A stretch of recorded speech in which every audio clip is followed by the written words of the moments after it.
बोले जगन्नाथपुरी में ओड़िया ब्राह्मण रहते थे, जो ठाकुर जी की आराधना, जगन्नाथ जी का पूजन आदि सब व्यवस्था करते थे। तो जब जगन्नाथ जी की यात्रा निकलती है तो उन्हें सीढ़ियों से उतारा जाता है। और कैसे? बोले ओड़िया ब्राह्मण कुछ इधर है कुछ उधर है, तो जगन्नाथ जी को भुजाओं में पकड़कर कूद कूद कर सीढ़ियों से उतारते हैं। अब जैसे ही ये भाव होता था तो कभी कभी जगन्नाथ प्रभु क्या करते, अपने वजन को बढ़ा देते।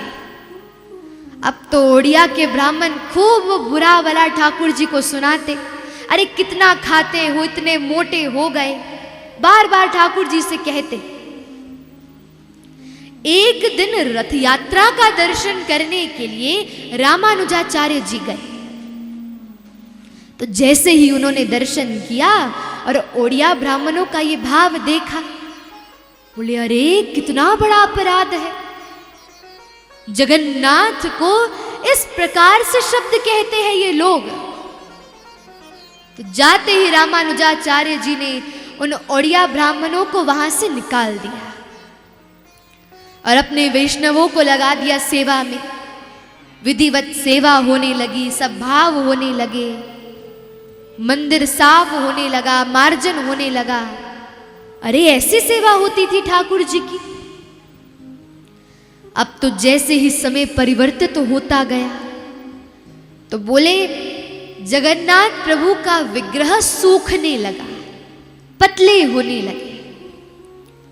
एक दिन रामानुजाचार्य जी आए, बोले अरे प्रभु आप दिन भर दिन इतने सूख क्यों रहे हो, ऐसी सूक्ष्मता क्यों आ रही है? क्या आपको कोई कष्ट है, कोई बाधा है, कोई आपत्ति विपत्ति है? हमसे व्यक्त करो। ठाकुर जी बोले अरे रामानुजाचार्य, तुमने जो मेरे ओड़िया ब्राह्मणों को निकाल दिया वो मुझे ना भायो, अरे उन्हें पुनः बुला लो।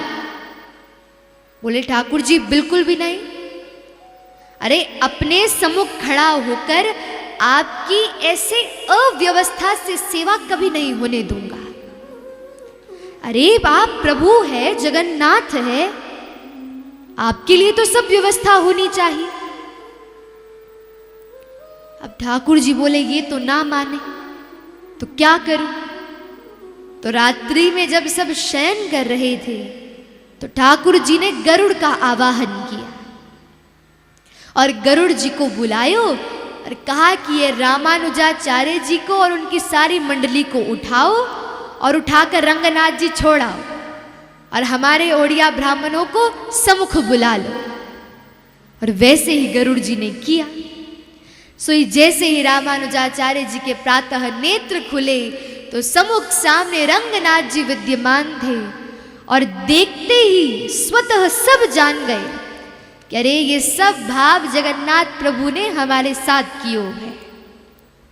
इसीलिए बंधुओं, भगवान कभी भी कैसे भी गुण से रीझ जाए हम ना जाने,